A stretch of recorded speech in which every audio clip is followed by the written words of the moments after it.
Hello and welcome everyone. I am Dharma and this is Dyke. So today we are going to continue with Unit 10, which is Comparative Public Law, and the topic for today's video is going to be USA. In the previous video we started with models of federalism, the new topic, and I discussed the basic concepts, but today's video is going to be a detailed version about USA. Okay, so we're going to cover USA in this video and it's going to be as precise as I can make it. मैं फालतू information नहीं देने वाली to waste your time. So that's why we're going to follow this video in a very structured way. This is all that you need to study for USA. Okay, Article 6 Clause 2, that is the supremacy clause, then this clause, commerce clause, necessary clause, 10th amendment, and some important cases. That's it. Nothing out of this video you need to study for USA. Okay, that is my guarantee. So just to give brief introduction about what USA's federal structure has been. So when we have to discuss the USA's federal model, it is considered to be a very classical model because when the 1875s May, when the Constitution of USA came, it gave a very strong state sovereignty. State sovereignty as in that even till today there are 50 states, right? And each state, as I said in the last video as well, have their own constitution and own flag. So states were individual units that came together out of an agreement. US is not a union. USA is a result of an agreement between individual units known as a state. है ना. तो states के पास बहुत ज़्यादा powers थी, अभी भी हैं, and there was a very strict model that was known as dual federalism. As I discussed in the previous video, this is also known as layer cake federalism. तो dual federalism में क्या होता है कि यूनियन एंड स्टेट अपने अपने domain में काम करती है and there is literally no overlap between them. There is minimal scope of overlap. There is no overlap. जो स्टेट की पावर है स्ट्रिक्ट स्टेट की है, जो यूनियन की है वो स्ट्रिक्ट यूनियन की है. But then what happened is that something happened in 1930s known as Great Depression. Okay, Great Depression was a major financial fall down for USA, and this was seen as a result of this rigid separation between union and state, because they felt that need कि भाई अगर states independently ही operate करते रहेंगे without any federal intervention, then maybe these situations would keep coming. जब grand depression आया था तो Roosevelt लाए थे अपनी एक न्यू डील एरा कहते हैं इसलिए इसको new deal era is somewhat a significant changing point in USS history, जहाँ पे हम डुअल फेडरलिज्म से कोऑपरेटिव फेडरलिज्म की तरह चले गए, है ना. कोऑपरेटिव फेडरलिज्म, तो दिस केम इन 1930 से लेके 1960s तक ही आई आपकी, जिसमें कोऑपरेटिव फेडरलिज्म फॉलो करा, जिसमें ये union and state basically federal intervention became very prominent. Federal supremacy did come into the picture and they would see कि states won't just be independent units but they would also be subordinate to the federal government, है ना. So federal intervention increased and इसकी वजह से cooperative federalism USA का हो गया, not as rigid as it used to be. Cooperative, if you have seen my previous videos, also known as marble cake federalism, right? And then 1970s में comparative federalism came into the picture. Okay, so now that you understand the context of USA's federalism, let's start with the provisions. First provision, as I said, is हमारा Article 6 Clause 2, that is also known as supremacy clause. Okay, let's read what does this say. Article 6 Clause 2, please ये याद भी रखने हैं numbers आपको. Very very important provision of the US Federal Constitution, supremacy clause. It reads as, this constitution and the laws of the United States plus all treaties shall be the supreme law of land. ठीक है. So basically हमारा constitution, जितने भी laws हैं, federal laws plus the treaties made under the authority of the United States, federal treaties, not the state treaties, they shall be the supreme law of land. अब ये जो second part है ना इसका, please do focus on this, है ना. And the judges in every state shall be bound thereby anything in the constitution or laws of the state to the contrary notwithstanding. ये second part पढ़ के do you think this resembles anything? This resembles exactly the Article 13 Clause 2 of Indian Constitution, that is judicial review of course. तो basically इसमें भी कह रहे हैं कि अगर कोई लॉज ऑफ द स्टेट हैं, एज ए सेट मैंने क्या कहा था आपको कि हर स्टेट का अपना अपना कॉन्स्टिट्यूशन है. सो बेसिकली अगर टेक्सास का एक कॉन्स्टिट्यूशन है एंड उस कॉन्स्टिट्यूशन में if there certain law which goes against the federal constitution, then of course federal constitution shall prevail as supreme because there is supremacy of constitution as per this clause. Thus anything that is contrary shall be ineffective, inoperative. तो बहुत similar language है 13.2 के जैसी. सो इसमें इतना ही याद रखना है, सुप्रीमेसी क्लॉज, इसका नाम, इसका नंबर भी याद रखना है. That's it. इंपॉर्टेंट केस इसका है मैक्लो वर्सेस मैरीलैंड, जिसको अभी हम आगे जाके वीडियो में डिटेल में will discuss this case. Then we have the commerce clause, that is in article 1 section 8 clause 3. So as I said आपको ये नंबर भी याद रखना है. इसका एक ट्रिक है to remember that. See article 1 section 8 में actually there are 2 very very important clauses that we are going to discuss as I said above, है ना. इसमें ऊपर क्या था, commerce clause and necessity clause. ये दोनों बहुत ही इंपॉर्टेंट प्रोविजंस हैं और ये दोनों ही आर्टिकल 1 सेक्शन 8 में आते हैं. क्लॉज 3 है इसका commerce clause, okay. And clause 8 है इसका, क्लॉज 18 है इसका नेसेसिटी एंड प्रॉपर क्लॉज। ठीक है, तो ये ट्रिक है, इसको मतलब ये दोनों एक में ही है, ऐसे याद रखना कि आर्टिकल 1 सेक्शन 8। ओके, क्लॉज 3 हो गया तो कॉमर्स हो गया, एंड क्लॉज 18 हो गया तो नेसेसिटी हो गया। Alright, so what does this provision से?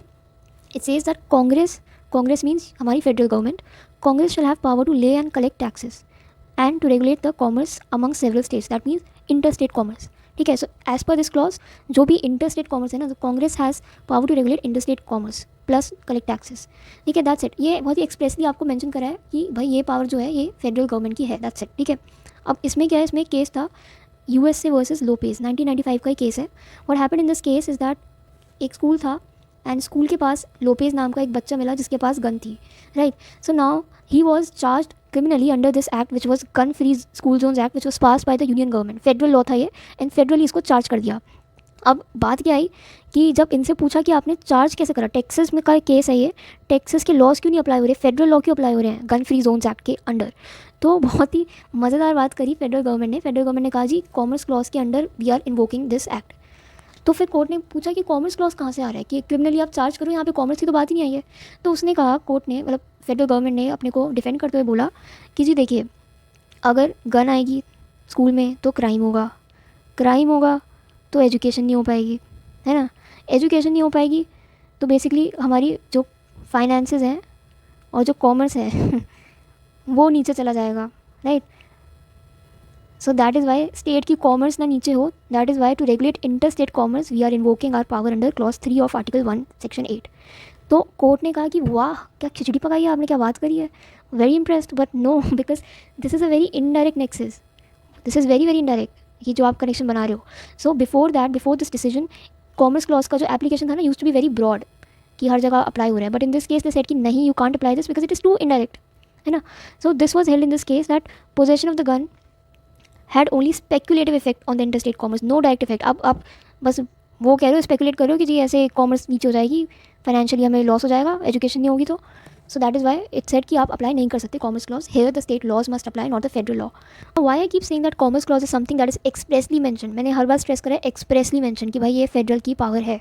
Y? Because of this provision necessary clause, है ना, ये भी हमारा आर्टिकल 1 सेक्शन 8 में आता है। क्लॉज 18 हो जाएगा नेसेसरी, वेयर एज क्लॉज 3 जैसे मैंने कहा था वुड बी कॉमर्स क्लॉज, 18 वाला हमारा नेसेसरी क्लॉज है। एंड इसकी लैंग्वेज अब एक बार पढ़ के देखो, the Congress shall have power to make all laws which shall be necessary and proper for carrying into execution of foregoing powers and all other powers vested by this constitution and government of United States, है ना, और any department। कुछ समझ आया ये पढ़ के, कुछ मतलब सेंस बनी, क्या बात कर रहे हैं ये लोग, नहीं बनी ना, मतलब क्योंकि लैंग्वेज बहुत वेग है।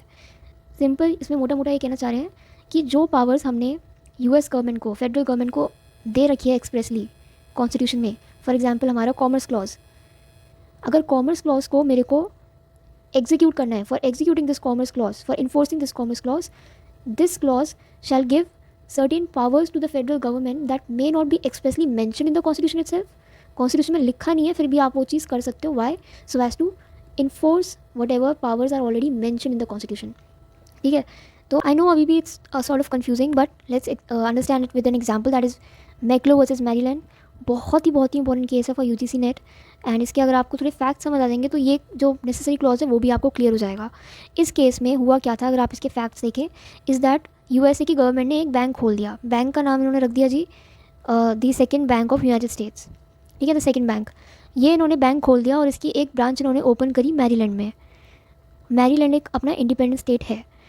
सबसे पहली बात, इन्होंने बैंक किस ग्राउंड पे खोला, इन्होंने कहा जी हम अपना कॉमर्स क्लॉज यूज़ करें, that is of course article 1 clause 3 commerce clause हम यूज़ करें, that is to regulate the state inter state commerce. हम ये बैंक खोल रहे हैं अंडर आर एक्सप्रेस पावर। और उसकी एक ब्रांच जब उन्होंने मैरीलैंड में खोली तो मैरीलैंड जो स्टेट था उसका एक लॉ पास हुआ कि जो भी बैंक है हमारे स्टेट में, जो भी बैंक है which is not a state bank, उसको देना पड़ेगा लगान उसको देना पड़ेगा टैक्स।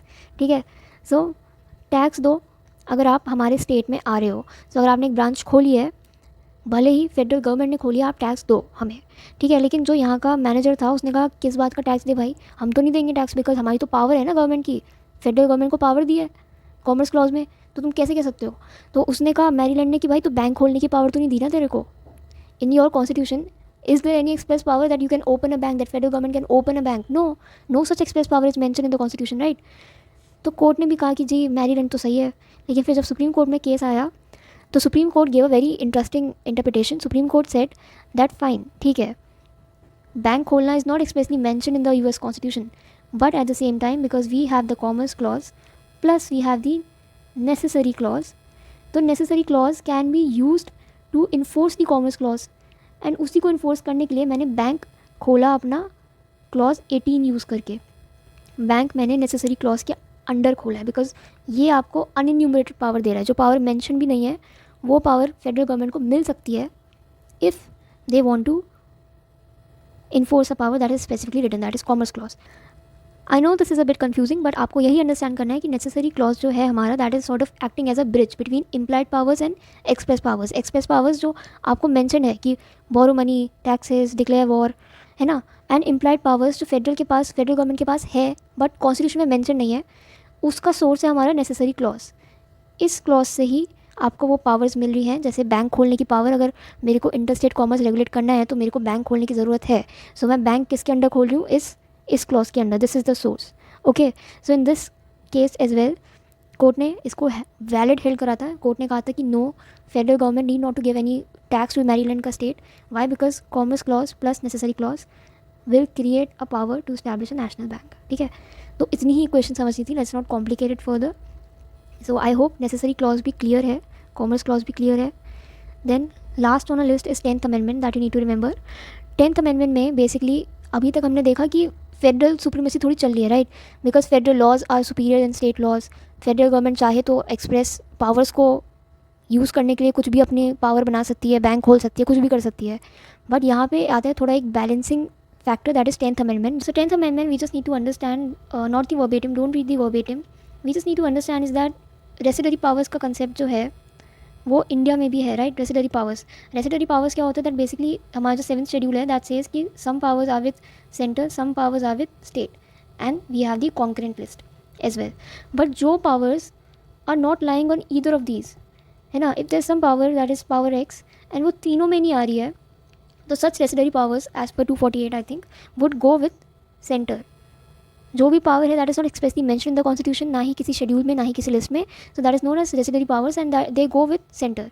इन यूएसए में it's quite the opposite. USA में such powers, residuary powers, will go with the states. Why? Because as I discussed in the beginning of the video, it is not a union, right? It is an agreement between states. So at the end of the day, USA को अपनी state sovereignty ऊपर रखनी पड़ेगी, है ना. So this is what अभी तक हम जितना डिस्कस कर रहे थे वो फेडरल गवर्नमेंट को बहुत फेवर कर रहा था, but at the same time this 10th amendment which says कि ऐसी powers that are not prohibited to be given to the state and are not expressly given to the union as well, वो वाली powers हमारी सारी states के पास जाएंगी. जितनी भी पावर्स पे क्लैरिटी नहीं है वो किसके पास जाएंगी, स्टेट्स के पास. तो यहाँ पे हमारा स्टेट सॉवरेनिटी फिर से प्रोटेक्ट हो गया, right. And it also somewhat limits the scope of federal power. United States versus Lopez भी समवॉट इसी में फॉल करता है. सो या दिस इज़ इट. इसमें से इतना ही समझना था. 10th amendment, commerce clause and necessary clause. I hope these clauses are clear. And अभी तक जितनी भी हमने केसेस डिस्कस करिए, McCulloch versus Maryland and United States versus Lopez are very very important cases. This case is also very important. इसका भी आप नाम याद रख लीजिए. And because UGC NET you know it tends to ask you questions, as in की बहुत सारे क्वेश्चंस ऐसे आ रहे हैं कि आप क्रोनोलॉजिकली अरेंज करो केसेस को. That is why I mention this cases in a chronology as well for your ease. सबसे पहले ये वाला केस आया था, that is on constitution supremacy. Then Gibbons versus ओजन, that is also somewhat related to the 10th amendment. And this US versus Lopez. तो इनके years या क्रोनोलॉजी आप याद रख लीजिए. लोपेज वाला सबसे रीसेंट केस है because it's on gun violence as well. So या now, oh my God, PYQ time. I thought we are done with the video, but yes, we are going to discuss the PYQs as well because I believe in solving topic wise PYQs, not just unit wise. तो इस topic में से, specific topic में से, USA में से कौन से क्वेश्चन आ चुके हैं अभी तक? 3 PYQs हैं I think from this topic. पहला PYQ है हमारा दिसंबर 2019 से. Read this question. We need to tell the essential characteristics of federation in USA. So our first option is supremacy in constitution, distribution of powers amongst various organs and regional units. Regional units हो गई हमारी states, है ना. Judicial review and rule of law. तो हमने ये पढ़ा था कि ये वाला किस में आता है, आर्टिकल 6 क्लॉज 2 सुप्रीमेसी क्लॉज हमारा कि yes constitution will be supreme. ये वाला बहुत ही बेसिक फीचर है. This has to be there. Dual federalism का फीचर है कि स्टेट एंड सेंटर में पावर्स डिवाइड होंगी. Judicial review of course, Marbury versus Madison, वहीं से हमने अडॉप्ट करा है अपने अपने सिस्टम में। रूल ऑफ लॉ थोड़ा सोचो, पता है क्या होता है, क्या है ना, like when you start attempting this question ना, आप तीनों ऑप्शन देख के तो खुश हो जाओगे कितने ऑब्वियस ऑप्शन है। फिर रूल ऑफ लॉ भी आपको बहुत ऐसा लगेगा ऑब्वियस है, लेकिन ये बहुत cleverly they have masked this option because rule of law is not at all expressly mentioned in the US Constitution. It is not at all a feature of US Constitution. Even though they may apply that in their country, but at the same time rule of law कहीं पे भी expressly mention नहीं है। अगर आप Indian constitution देखो तो article 14 है जो एक्सप्रेसली कह रहा है कि भाई रूल ऑफ लॉ तो अप्लाई करना ही है, equality before law and equal protection of law. But US Constitution at the same time does not have rule of law. So the option is not going to be 4. Option is going to be, the correct option is going to be 1, 2 and 3. सो आपने देखा कैसे ये tricky question बनाते हैं अपने आप से। Next is from September 2020, which one of the following is the mandatory minimum requirement for a functional federation. Okay, let's read the question. So first 2 options देख के रियलाइज हो जाता है that these options are not very good options, I mean irrelevant options. Main आपको जो confusion होगा वो है 3 and 4 में। क्लियरली इसमें कह रहे हैं कि distribution of legislative and administrative powers between 2 sets of government, national and state, which is a feature of federalism of course to ensure independence of government within their respective spheres. यहाँ पे confusion ये है that इसमें same ही बात बोली, to ensure independent but coordinated exercise of powers of government. Coordinated मतलब एक तरह से they are saying that cooperative federalism है ना, वेयर एज यहाँ पे they are saying dual federalism, जहाँ पे स्ट्रिक्ट सेपरेशन है, बोथ हैव डिस्टिंक्ट पावर्स, कोई भी ओवरलैप नहीं है। यहाँ पे कोऑपरेटिव में there has to be some coordination, so there has to be some overlap. Now I think if I had been someone who would attempt this question, I would have chosen this option, है ना, and that would have been my biggest mistake. Because अगर आप देखें इस question को, minimum requirement of functional federation, minimum requirement, जब minimum word they are using that means that they are asking for the classical model. In classical model, as I had told you in the previous video, classical model is dual federalism. In strictest sense, dual federalism ही हमारा real federalism है ना, and that is why this option in the answer की, UGC answer की, this is the correct option that has been marked. Okay, and इसी के marks मिलेंगे. So you are seeing कि कितना ये again बहुत ही clever तरीके से they try to make you confused कि भाई देखो अगर ये ऑप्शन है जिसमें थोड़ा ज़्यादा एक्सप्लेन कर रहे हैं चीज़ को, उसी चीज़ को, तो मे बी यही करेक्ट होगा। नो, क्वेश्चन में था mandatory minimum requirement. Mandatory minimum requirement है that there is a distinct domain of powers for centre and state, there is a distribution of power, that's it. Okay, तो that is why I stress all the time कि your preparation means nothing without practising PYQs। Your in my third attempt of this UGC NET exam where I qualified JRF with a score of 220+, तो मेरे को भी यही feel हुआ, यही realise हुआ that in my previous 2 attempts मेरा सारा टाइम प्रिपरेशन में चला गया था, सारा time went into studying and giving mocks. But even giving mocks is not that, I mean mocks should come after PYQ, ठीक है। सो आप PYQs प्रैक्टिस पे ज़्यादा ध्यान दें, that too topic wise PYQs करेंगे तो that would be much more beneficial rather than आप पूरा साल के पेपर लेके बैठो फिर करो।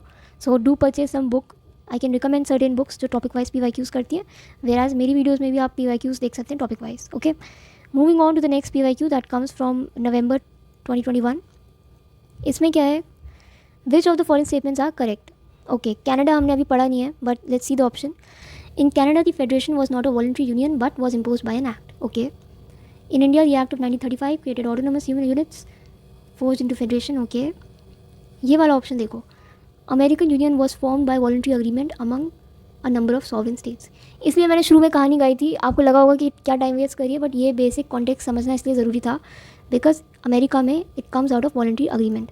ओके, सो ये ऑप्शन वी नो कि ये तो पक्का सही है। फोर्थ ऑप्शन क्या है हमारा, the Indian constitution has been framed by the states not by the people of India, which we know by common sense as well without even studying India का डिटेल में, that preamble of the constitution says we the people of India thereby solemnly give to ourselves. So we the people of India are giving ourselves the constitution, and USA की तरह we are not formed out of an agreement, we are a union of states. तो union में states are not the one that are framing the constitution. So yeah, this option is definitively incorrect. So let's see कि किस option में 4 नहीं है। Okay, तो option आपके पास है 1, 2 and 3 बचा। तो इवन दो आपको कनाडा का आइडिया नहीं है, ये भी आपको शायद पक्का नहीं पता कि 1932 का है या 35 का एक्ट है इंपॉर्टेंट, मेरे को ये पक्का नहीं पता, फिर भी मेरे को ये पता था और ये डेफिनेटिवली पता था कि ये गलत है, तो एलिमिनेशन करके मैंने काट के ये आंसर निकाल लिया। कनाडा का हम पढ़ेंगे आगे इन the next video that it was Indeed formed by an act that was British north America act, and yes India का भी यही वाला एक्ट था which created us into a federation, मतलब बहुत बेसिक फाउंडेशनल एक्ट यही था। So we'll study that in the next video where I cover Canada and India in detail. I hope this video was useful to you people. I would really appreciate some feedback if my way of teaching needs to be changed, अगर there was certain confusion, if you did not understand any part, because I'm someone जिसने नया ये channel start करा है, so as to practice my teaching skills and also provide some free content to people, because on YouTube there are not many channels that are just dedicated to UGC NET, and comparative public law की भी आप देखोगे तो बहुत ही वैसी वाली videos हैं that are first of all that are very old and they are not very relevant, they are not very precise. So यहाँ पे जितना भी मैंने यहाँ कवर किया एज़ पर द स्ट्रक्चर किया, जितने भी मैंने PYQs करे, जितनी भी अपनी प्रिपरेशन में मैंने देखे क्वेश्चंस, उसके हिसाब से मैंने एक स्ट्रक्चर खुद से बनाया एंड आपको वही एग्जैक्टली बताया और समझाया. आई होप मेरी मेथोडोलॉजी आपको पसंद आए. For this free content and for motivating me, please do subscribe my channel and like the video. See you in the next video. Thank you.